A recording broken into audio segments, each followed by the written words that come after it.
Türkiye'ye kaçırtmayı doğru. Bu köpteğin solçuluk işleri kılar, köpteğin adamların ömrünü tutup kalar, şuna özür sularından kelip kan topşurup durат bizge. Каждые 2 месяца Тыныбек Ураимов приезжает в Баткенский центр крови, чтобы в очередной раз стать донором и тем самым спасти кому-нибудь жизнь. По его словам, процедура для него проходит безвредно, а после нее мужчина чувствует себя полезным.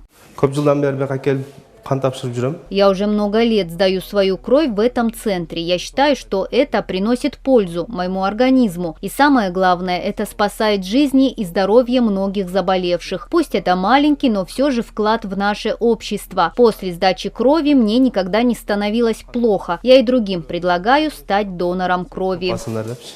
Сдавать кровь на донорство можно с 18 до 60 лет. Главное, чтобы у желающего не было никаких противопоказаний к сдаче, а также ранее он не болел некоторыми инфекционными заболеваниями. Обычно у доноров берется 450 мл или 10% от общего объема крови в организме.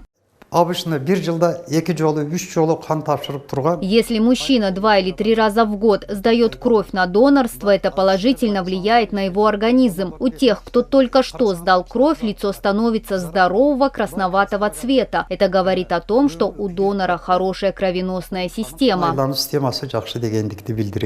На сегодняшний день в Баткенской области более 30 граждан удостоены звания «Почетный донор» и награждены нагрудным знаком. Многие доноры помогли спасти жизни во время приграничных инцидентов прошлых лет.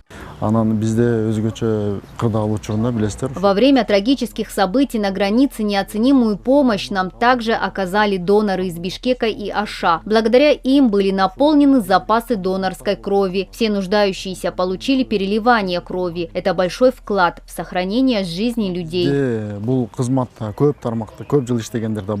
Баткенский центр крови был открыт в 1999 году. Сейчас он оснащен новейшим медицинским оборудованием. По информации Минздрава, ежегодно в Республиканском центре крови заготавливается около 30,5 тысяч литров. Однако, несмотря на эти усилия, в нашей стране на 1000 населения приходится всего лишь 13 доноров крови, в то время как по рекомендациям ВОЗ этот показатель должен составлять 40 доноров. Мадина Низамова, Адыл Оразалиев, Джакшылык Исаков, ЛТР, Баткенская область.